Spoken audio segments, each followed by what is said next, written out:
公元627年的秋天，瓜州的夯土城墙被夕阳割分为二，黄风卷着黄沙，像粗粗的锉刀刮擦城砖缝隙，空气弥漫着枯骨与朽草的生涩气味。大唐最西北的孤城外，那800里乱石戈壁正被黑夜一点点吞噬，夜幕是一层无法掀开的铁障。请你寻个妥帖姿态，闭上眼，由着我的声音沉入这段被黄沙掩埋的残卷。若是风沙凉了些，不妨在心里留句岁岁平安，就当为今夜的孤行人点一盏防风的灯。现在风紧了，灯该挑亮了。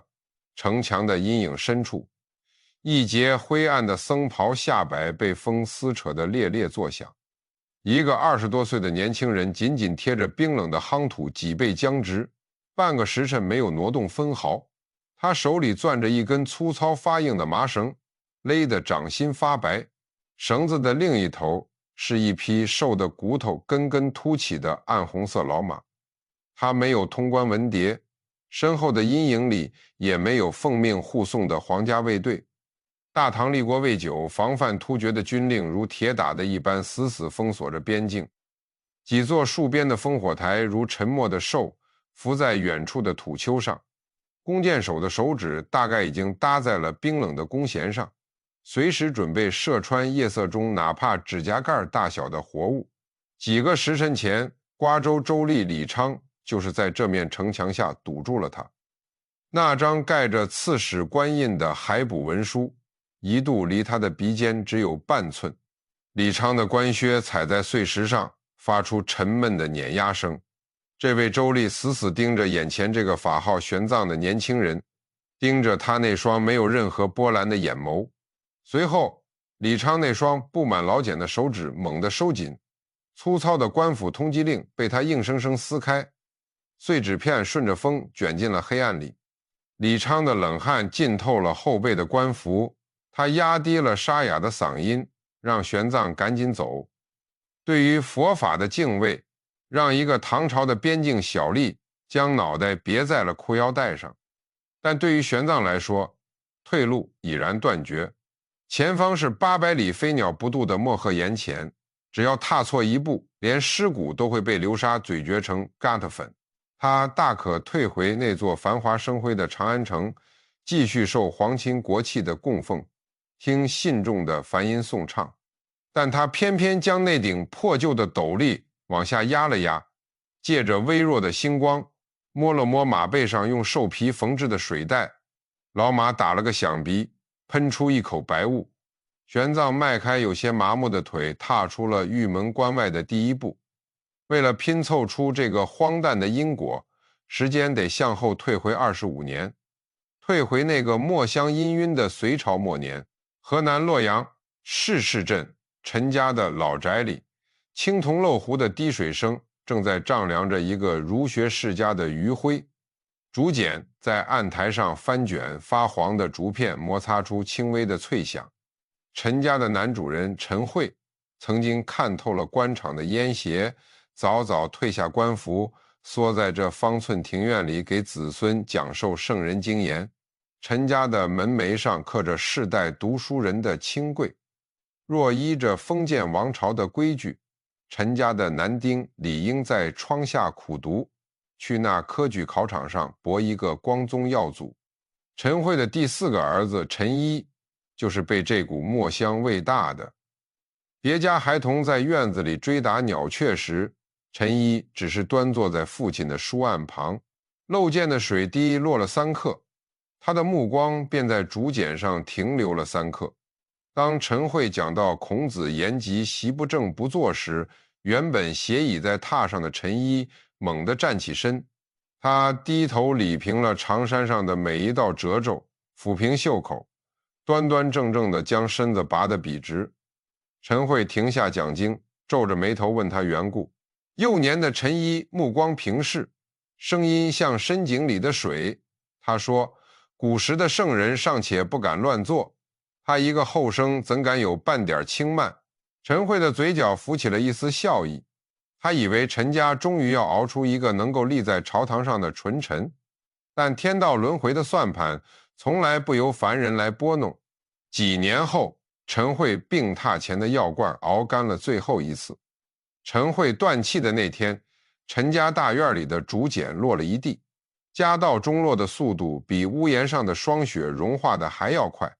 失去父亲庇护的陈一像一片单薄的落叶，被推搡着离开了那张端坐了数年的书案。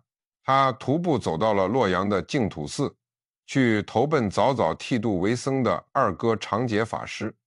从青铜漏壶滴水的书房走入飘满沉香屑的大雄宝殿，命运的刻刀在他身上划下了第一道偏航的深痕。净土寺的门槛很高，大殿里终日回荡着木鱼的敲击声。10几岁的陈一不再去背诵治国平天下的策论，他跪坐在蒲团上，听着那些晦涩难懂的经文，香炉里的青烟直直地往上飘。他像是一块吸水的干布，贪婪地将那些关于彼岸与轮回的字句吞进腹中。光阴在暮睡的起落间转眼滑到了公元614年。那一年，大隋帝国的根基已经生出了腐臭的国特虫，但表面上依然要维持天朝上国的虚架子。洛阳城内张榜，朝廷要公开招考剃度27名僧人。在那个皇权倾轧的时代，出家从来不是青灯古佛的清修，而是一张能躲避赋税与沉重索役的护身符。每多一张度牒，国库便少一份口粮，因而这名额被官员们卡得死死的。考场设在洛阳城的一处大院内，那天院外密密麻麻挤满了成年男子，汗酸味焦灼的喘息声，甚至暗中贿赂的碎银碰撞声在粘稠的空气里发酵。13岁的陈一穿着一件洗得发白、袖口已经磨破的粗布衣裳，静静地站在人墙的外围。考场门外的衙役横着水火棍，以年龄不符为由，将他死死挡在门外的石阶下。陈一没有走，他双脚定在青石板上，眼睛看着那些进出考场的成年人，周围的喧闹仿佛被他周身的一股冷气隔绝开来。大理寺卿郑善果穿着一身厚重的紫色官服，在一群小吏的簇拥下巡视考场。官靴踏在石阶上，玉佩撞击出清脆的声响。这位在官场里浸泡了半辈子的老官僚，余光扫到了阶下的这个单薄身影。郑善果停下了脚步，身后的衙役和小吏们齐刷刷地屏住了呼吸，腰弯得更低了。郑善果见惯了考场里那些贪婪算计和谄媚的眼睛，但当他看向陈一时，只在那少年的黑眼珠里看到了一片化不开的沉静，没有对免税度牒的渴望，没有对官威的惶恐。郑善果挥退了想要上前驱赶的衙役，缓步走到少年面前，压低声音问他为何要出家。13岁的陈一没有跪拜，他抬起头，直视着这位可以一言定人生死的大理寺卿，没有哭诉家道艰难，也没有背诵经文装点门面。他的声音穿透了周围那些嘈杂的议论，清晰地砸在石阶上。他说：意欲远绍如来净光仪法，传承那将断的真理，照亮这浑浊的人间。大理寺卿郑善果愣在原地，长袖里的手指微不可察地蜷缩了一下。他看着这个还没籍贯的孩子，深知那具瘦弱的皮囊里装着怎样一个令人畏惧的灵魂。那是朝堂上那些满腹经纶的大儒们穷极一生也装不出的风骨。郑善果转过身，不顾身后同僚们面面相觑的惊愕神色，指着陈一下达了破格录取的令段。周围的官员低垂着头，连大气都不敢出。郑善果说：死记硬背的庸才满地皆是，可这等天生的器皿，千万人里也找不出一个。若不让他入佛门，才是天大的造孽。就这样，印着大隋官印的度牒交到了陈一的手里，他成了一名合法的僧人，得了一个法名玄奘。但属于玄奘的青灯古佛并没有安稳多久，隋朝的国运在几年后彻底断裂，洛阳城转眼成了军阀王世充与李密互相撕咬的血肉磨盘。昔日繁华的东都长街上，野狗在撕扯着无名尸首的断肢，华丽的寺庙被乱军的铁蹄踏平，佛像上的金箔被刀刃刮得干干净净，浓重的血腥味掩盖了所有檀香的气息。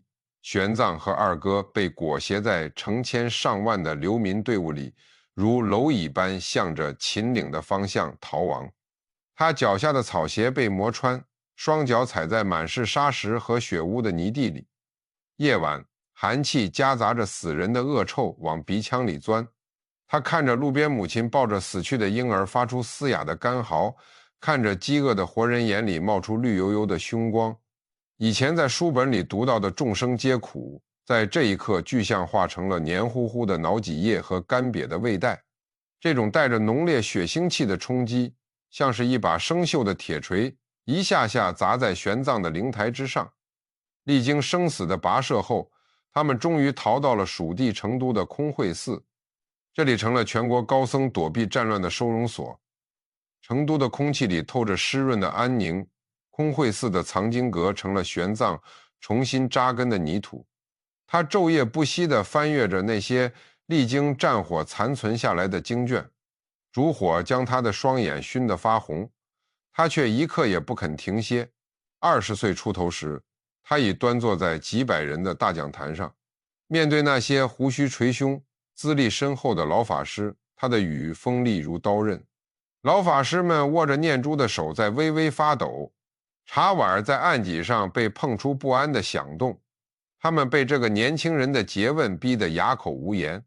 信众们将他奉为世门千里之驹，声望如日中天。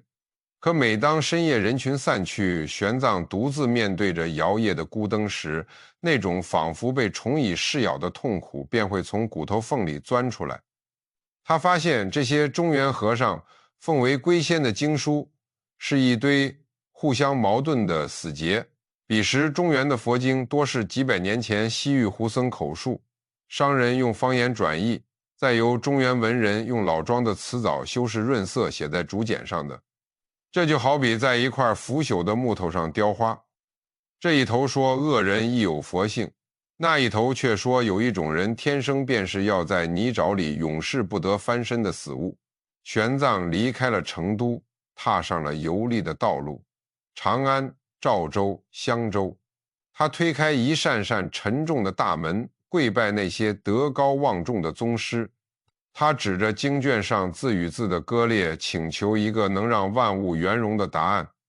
那些老僧有的目光闪避，用更加繁琐的废话来遮掩虚空；有的则面沉如水，直接拂袖将茶水泼在地上，指责他不知天高地厚。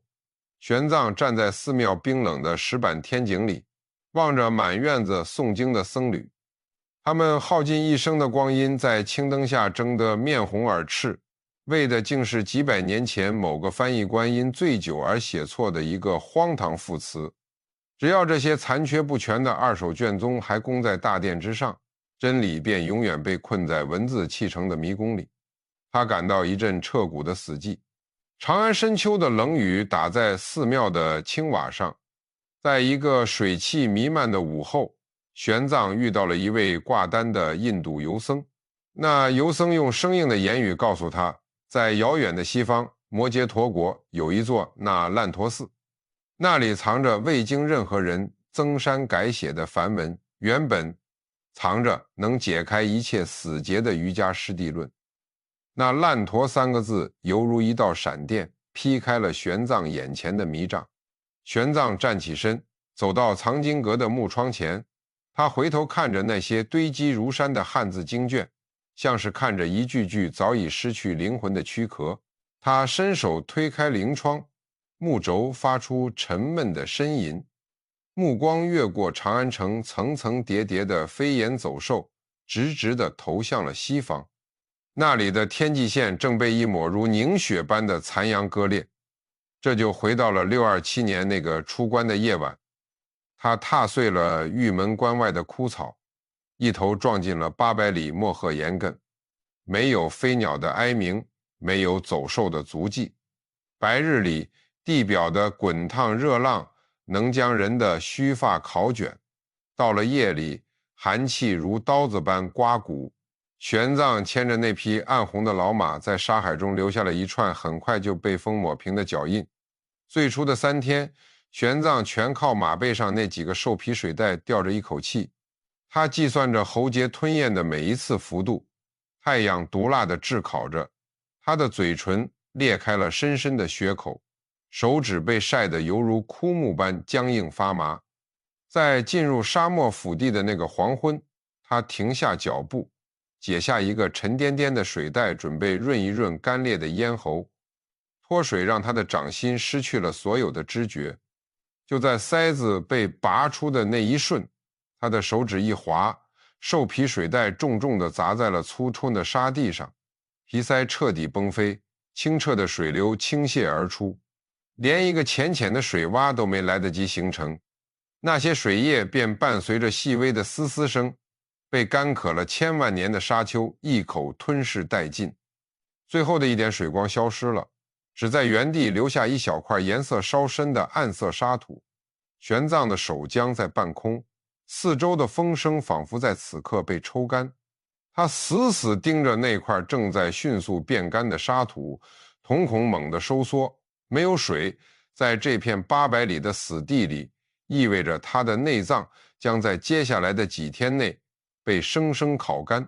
生理的恐惧像一条冰冷的毒蛇，顺着他的脚踝瞬间缠紧了咽喉。玄奘本能地拽住了麻绳，他将老马的头颅硬生生掰向了东边。他知道，只要往回走上10多里，就是大唐的烽火台，那里有水，就算戍边士兵的箭簇会射穿他的胸膛，那也比在这里变成一具干尸要多一丝活气。他迈开腿，向着东方那来时的方向走了10多里地。狂风卷起的沙粒打在玄奘枯黄的脸颊上，他突然顿住了脚步，一双干瘪的手死死拉住缰绳，指甲深深嵌进肉里。他站在风沙的漩涡中心，望着东方大唐的轮廓，长安城的繁华，寺庙里柔软的蒲团，信众们敬仰的目光在脑海中闪了一瞬。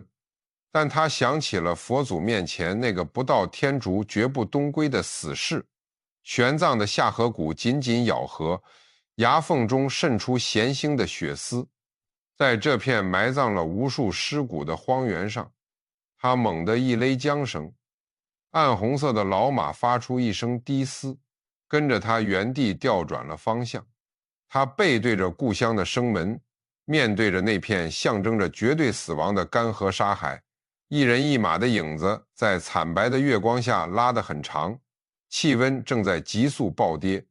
玄奘的僧袍上结出了一层细密的白霜，他的嘴唇已经干瘪得无法合拢，黑色的血痂凝固在裂口处。他没有伸手去擦，只是将那根勒出勒痕的缰绳在手腕上死死缠了2圈。前方的夜色浓如化不开的墨，他半垂着眼眸，没有再眨动一下。接下来的4天5夜是一场将活人的血肉一寸寸榨干的拉锯战。玄奘的嘴唇早已失去了原有的轮廓，干裂的口子渗出鲜血，又在烈日的炙烤下迅速结成黑色的血痂。他的喉咙深处仿佛被塞进了一块粗糙的火炭，每一次吞咽口水都会牵扯出撕裂般的剧痛。视线里的地平线开始扭曲变形，身体的脏器在缺水的回撤中渐渐停止了运转。到了第5天正午，彻底干涸的大脑皮层开始为他勾勒出光怪陆离的幻象。他看到前方的滚滚黄沙中凭空生出了一支全副武装的甲胄大军，那些士兵穿着闪亮的鱼鳞铠，手里挥舞着长矛，踩着震耳欲聋的步伐向他直直冲杀过来。紧接着，大军化作了青面獠牙的野兽，他们在风沙的漩涡里咆哮，张开腥臭的巨口要撕扯他的四肢。后世的人在翻阅《西游记》时，总以为那些9981难想吃唐僧肉的妖魔鬼怪是文人笔下的荒诞奇想。其实那不过是人在绝对的自然伟力面前，内心深处的恐惧被具象化后的影子。玄奘双膝一软，整个人砸在了滚烫的沙丘上，他连撑起上半身的力气都被抽干了。他闭上眼眸，干瘪的嘴唇只剩下一丝微弱的态度。在一片死寂的荒原风声中，他一遍又一遍地默念着心经，等待死神降临的过程。漏壶里的沙子流得比往常要慢上许多。就在喉咙里最后一点湿气即将蒸发殆尽时，他手腕上的麻绳突然传来一阵猛烈的拉扯感。那匹一直跟着他摇摇欲坠的暗红色老马竟然打着响鼻挣扎着站直了身子。老马发出了一声嘶哑的鸣叫，随即不顾一切地偏离了原本的路线，拽着地上的玄奘朝另一个方向发足狂奔。玄奘被缰绳拖行在沙地上，粗糙的沙石刮破了他的僧衣，他勉强撑开眼皮，视线里突然闯入了一抹不合时宜的绿色。那是一丛贴着地面生长的杂草，草根下是一汪清冽的泉水，唤作野马泉。这匹在沙漠里走过大半生的老马，凭着肌肉深处的记忆与对水汽的嗅觉，在绝境里寻到了生门。玄奘连滚带爬地扑倒在泉水边，把脸埋进水洼，冰凉的水流顺着他干裂如河床的咽喉滑落。他硬生生从鬼门关的门槛上把脚收了回来。走出这片死亡之海后，他踏上了伊吾的土地。随后，一纸带着浓烈西域熏香的请辞送到了他的面前。高昌国的国王阙文泰派出了声势浩大的皇家使团，将这位名震长安的大唐高僧连夜迎进了高昌城。那一夜的高昌王宫，连城墙的垛口上都插满了燃烧的牛油火把，油脂燃烧的逼波声在大殿外回荡，把整座宫殿照得如白昼般刺眼。启文泰亲自站在玉石台阶的最下方，低垂着头，将衣衫褴褛的玄奘迎了进去。西域最名贵的丝绸僧衣披在了他的肩上，面前的铜案上堆满了滴着水珠的葡萄与散发着香气的素斋。对于一个几天前还在吃沙子的人来说，这等铺排足以软化任何一副傲骨。但这满殿的奢华很快就露出了金丝雀龙的倒刺。饮宴过后，阡文泰看着玄奘，眼底藏着不容置疑的狂热。他提出要法师留在这个富庶的绿洲，做高昌国的国师，受举国百姓的供奉，国中金银任凭取用。玄奘放下了手里的青瓷茶盏，声音平稳。他说西行只为求取真经，解答中原佛法的死结。看得文泰脸上的笑意瞬间凝固在嘴角。西域君王骨子里的杀伐之气从那张虔诚的面具后透了出来。他压低嗓音，一字一句地告诉玄奘，法师本就是大唐的通缉犯，若是执意要走，高昌的武士会将法师绑起来遣送回长安。葱岭的冰山再高，也高不过高昌王的铁腕。外面的侍卫握紧了刀柄，铁甲摩擦出冰冷的声响。面对这等软硬兼施的威逼，玄奘没有厉声辩驳，更没有起身夺门而出。他只是安静地站起身，拂去僧衣上的折痕，转身走回了属于自己的别院禅房。他在蒲团上端正落座，闭上了眼睛。从那天起，铜案上的饭菜凉了又换，换了又凉。玄奘拒绝进食高昌国的任何一粒米，也拒绝饮用一滴水。第一天，阡文泰端坐在王座上，以为这只是中原人的试探。第二天，国王亲自端着银盘来到别院，玄奘的眼皮连一丝颤动都没有。第三天，禅房里的呼吸声已经轻得像是一根落下的羽毛。到了第四天，阡文泰那引以为傲的铁腕终于被这无声的死寂砸得粉碎。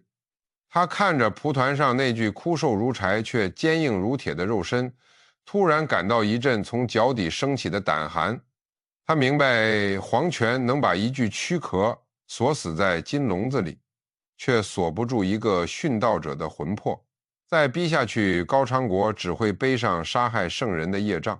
高昌王双膝一软，重重地跪在了玄奘的面前。他把额头贴在冰冷的青砖上，恳求法师饮水，并立誓绝不阻拦西行之路。两个被执念裹挟的人在佛像微垂的目光下达成了诡异的和解。他们在香案前割破手指，结拜为异姓兄弟。为了成全这位兄弟，千文泰搬空了小半个国库，30匹膘肥体壮的骏马，25个手持利刃的随从，4个剃度的小沙弥，甚至备齐了足以支撑24年的黄金白银与绫罗绸缎。传文泰还凭借高昌国在西域的威望，亲笔写下了24封通关国书。那个牵着老马在黑夜里仓皇逃命的通缉犯，转眼成了带有国书背书的庞大车队首领。但这等凡间帝王所能给的极致筹码，在真正的天地之威面前，依旧单薄得像一张脆纸。车队一路向西，一头扎进了葱岭。那是平均海拔超过几千丈的万古冰川，冰裂缝里吹出的罡风，夹杂着刀片般的冰碴，刮在脸上能生生带下血丝。脚下根本没有路，只能在幽蓝色的冰壁边缘寻找落脚的凹陷。这里的夜晚找不到一截干燥的木柴，所有人只能合衣躺在千年不化的冰盖上，寒气顺着尾椎骨一点点往上爬，冻结了呼吸的余温。每天清晨清点人数，队伍里总会少上几张熟悉的面孔。有人在睡梦中被低温夺走了心跳，脸色青紫地维持着蜷缩的姿势；有人在攀爬时靴底一滑，连一声惊呼都没发全，就被深不见底的冰窟窿吞没；还有狂风卷起的雪崩，像白色的海啸，瞬间抹平整个山头的生机。丛林里神出鬼没的突厥劫匪也来凑热闹，他们骑着快马，举着明晃晃的弯刀冲入车队。就在刀刃即将砍下头颅时，劫匪内部却因为几匹丝绸的归属拔刀相向。玄奘看着这些在雪地里互相厮杀的亡命徒，带着剩余的随从踩着带血的积雪遁走。那25个身强力壮的随从走出冰山时已十去其九。历经了长达3年的九死一生，玄奘终于翻过了兴都库什山脉的最后一道雪线，脚下的地势开始向着盆地倾斜，凛冽的风里，冰雪的腥味渐渐淡去，取而代之的是远方平原吹来的湿润泥土香气，没有了刺骨的冰霜。空气里开始弥漫起菩提树叶与浓郁香料混合的味道。那是公元631年左右的北印度边缘。经过3年的风霜打磨，当年那个肤色苍白的唐朝青年，眼角已经刻上了深邃的纹路。他踩在恒河平原松软的泥土上，一步步走向了那座庞大的建筑群。那烂陀寺，它不是一所供人进香的庙宇，而是当时整片大陆上规制最高的佛教学府。6座高耸入云的砖塔投下巨大的阴影，庭院的水池里蓝莲花静静地开着，1万多名学贯古今的僧侣在这里研习逻辑、天文与医理。玄奘站在高耸的山门外，拍去了僧鞋上沾染的葱岭雪水。他被知客僧恭敬地引入内院，跪倒在当时的学术泰斗戒贤法师面前。这位106岁的老人关节里长满了风湿的毒疮，每一次移动身躯，骨头缝里都会传出令人牙酸的摩擦声。老法师曾因剧痛想要绝食了断，却在梦中得知会有一位东土大唐的僧人来求取真经。此刻当他睁开浑浊干瘪的双眼，看向这个跨越数万里风沙来到榻前的中年人时，眼眶里渗出了湿润的水汽。戒贤法师将那烂陀寺最核心的卷宗全数推到了玄奘的面前。梵文的词根与发音繁复如天书，玄奘却像是一个没有痛觉的机括，日夜点着油灯在羊皮卷中拆解字句。他将晦涩难懂的瑜伽师地论生生刻进脑海。短短几年，他跻身那烂陀寺精通50部经论的10人名单。他开始站在高台上，用纯正的梵语给印度的本土大德们讲授经义。这股风靡学术界的狂潮，最终刮到了北印度霸主戒日王的耳朵里。这位靠马刀统一城邦的君主，骨子里对思辨有着近乎偏执的狂热。公元642年，戒日王在曲女城为玄奘搭起了一座前无古人的大擂台。无遮大会的旌旗遮蔽了整片天空，会场上坐着18个附属国的君王，3000名大小乘佛教的高僧，2000名信奉外道的学者，将广场围得水泄不通。玄奘是唯一的守擂人，他命人将自己用梵文写就的慧宗论高高悬挂在山门外，竹简在风中碰撞出清冷的声响，旁边挂着一卷充满杀气的告示，若文章中有一字不合逻辑，能被当场驳倒。他玄奘便立刻拔出戒刀，斩下自己的头颅，向这5000名智者谢罪。这份以命相搏的狂傲，让整个曲女城陷入了死一般的寂静。第一天，广场上的漏壶滴答作响，5000名学者面面相觑，没有一个人敢上前接下那张告示。第二天，风吹动着幡杖，依旧无人出声。第5天、第10天，直到第18天的夕阳落山，18个国家的君王眼睁睁看着这5000个最聪明的大脑被一个唐朝僧人压得死死的。戒日王站起身，宣布玄奘获胜。欢呼声像是要把曲女城的地皮掀翻。大乘僧人将他奉为大乘天，小乘僧人称他为解脱天。在古印度的语境里，这就是活生生的神明。戒日王命人打造了一顶纯金的轿子，由贵族抬着他巡游全城。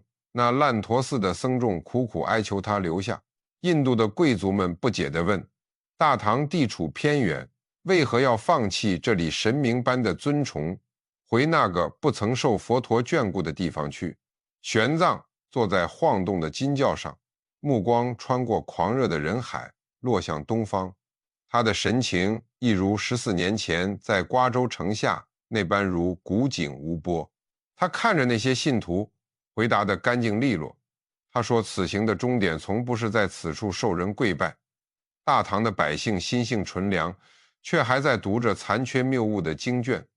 他要带着这把解开枷锁的钥匙回去。公元643年的风向变了，玄奘脱下了象征至高荣誉的法衣，带着657部梵文原本、佛像与舍利，沿着丝绸之路的南线往回走。2年的风沙磨平了经书木匣的棱角。公元645年的春天，长安城的城门缓缓推开，迎接他的是数十万倾巢而出的百姓。当年那个趁着夜色贴墙逃遁的黑影，如今成了让整个帝国沸腾的传奇。而在洛阳的行宫深处，那位被称为千古一帝的唐太宗李世民正坐在龙椅上，把玩着手里的玉扳指。这场会面被史书描摹的佛光普照，实则处处透着刀光剑影的试探。李世民这样的军事天才，眼里看的是江山版图，绝非虚无缥缈的极乐世界。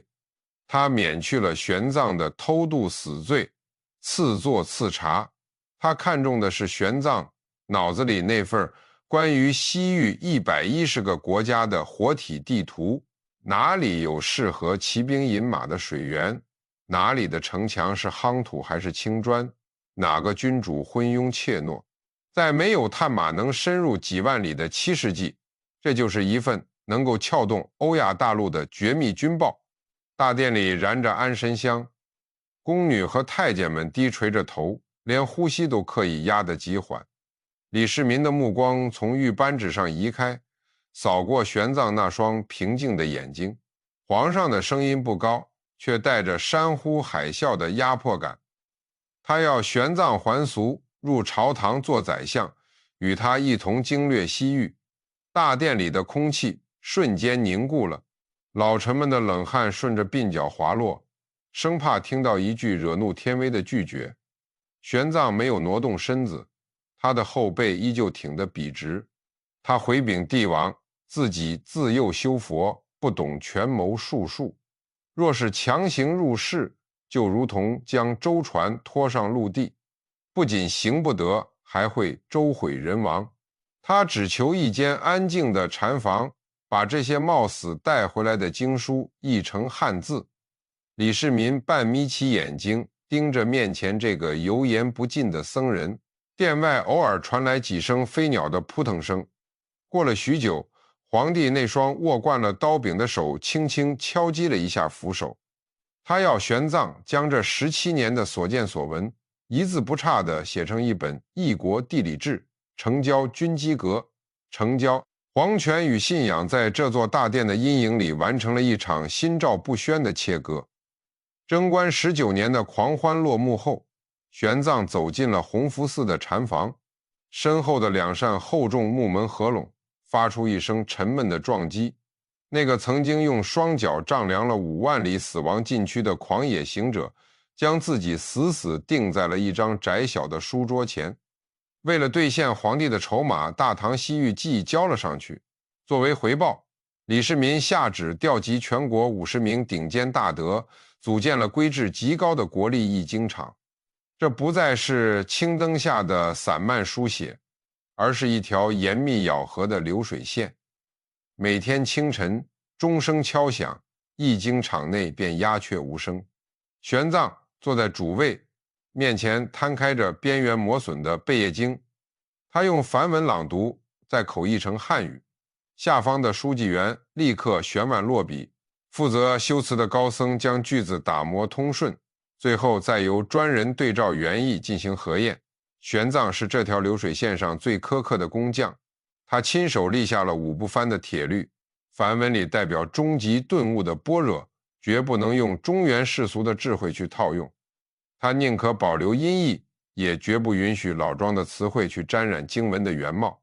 那盏如豆的油灯下，他一个字一个字地推敲那些如今被人日复一日咀嚼的词汇，代表时间与空间的世界，还有刹那、执着、因果，都是在这方寸之地的木桌上，伴随着纸张的翻动声，一点点注入了中原人的骨血里。白天应付庞杂的翻译与朝廷使臣的盘问，夜深人静时，徒弟们歇下了，玄奘还要独自挑亮灯芯，核对白日的卷宗稿件。若是没有完成既定的数额，他绝不离开那张硬木椅子。除了熬红双眼，他还上书堂高宗，在慈恩寺内修筑存放经书的砖塔。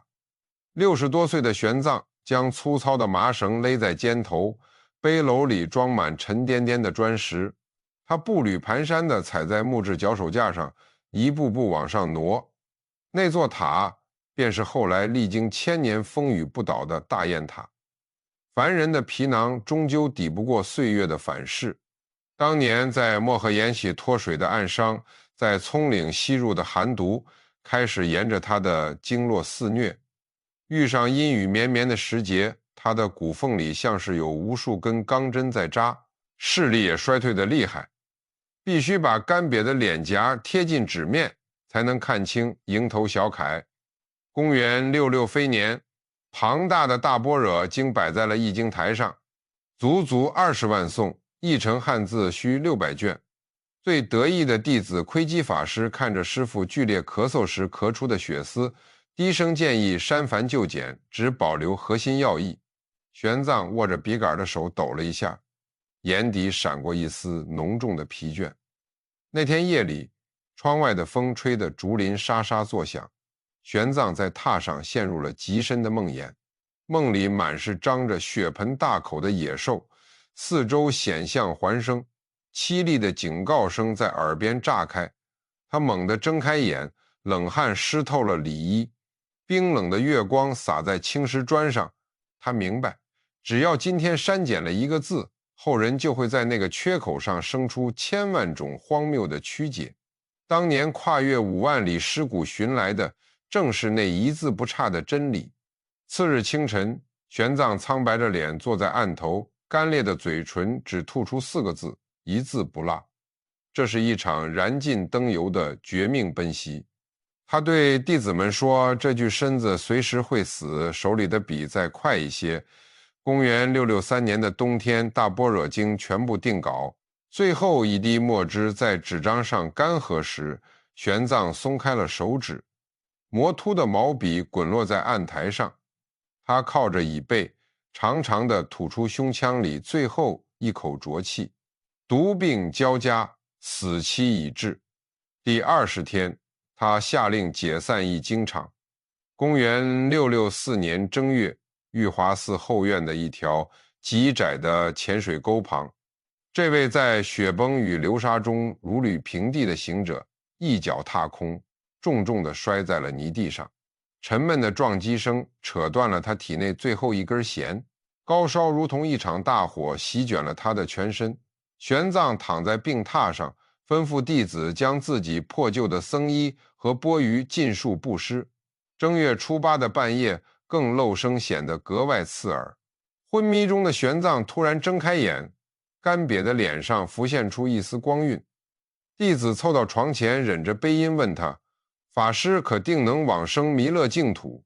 玄奘的眼珠缓缓转向摇曳的烛火，喉结微微滚动，得声。玄奘闭上了眼睛。100年之后，恒河平原迎来了异族的铁骑。那座拥有6座巨塔的那烂陀寺被一把大火点燃，数以百万计的贝叶经在烈焰中翻卷焦黑，化为灰烬。这场火烧了整整几个月，佛教在它的发源地被连根拔起，古印度的璀璨思辨陷入了死寂。但历史的齿轮咬合得何等精妙！1200年后，英国考古学家康宁汉踏上了这片荒草丛生的废墟，当地人指着土包说是恶魔的巢穴。康宁汉没有理会，他手里紧紧攥着一本英文版的《大唐西域记》，他比对纸页上的距离向东行30里，铁锹切开泥土，埋藏1000年的佛塔基座重见天日。凭借着一个唐朝和尚留下的刻度，那烂陀寺鹿野苑被生生从土里挖了出来。玄奘在无意间成了整个印度历史最孤独也最伟大的提灯者。在这条为了几个虚词奔走5万里的荒诞旅途里，他咽下了所有的冷眼、风沙与濒死的绝望。外面的世道再乱，只要胸腔里的那一点执念不息，总能走到属于自己的那烂陀。今夜的风停了，愿这份跨越1000年的笨拙与笃定，能替你挡一挡这世间的霜寒。闭上眼睛，伴着远古的驼铃，睡个好觉。晚安。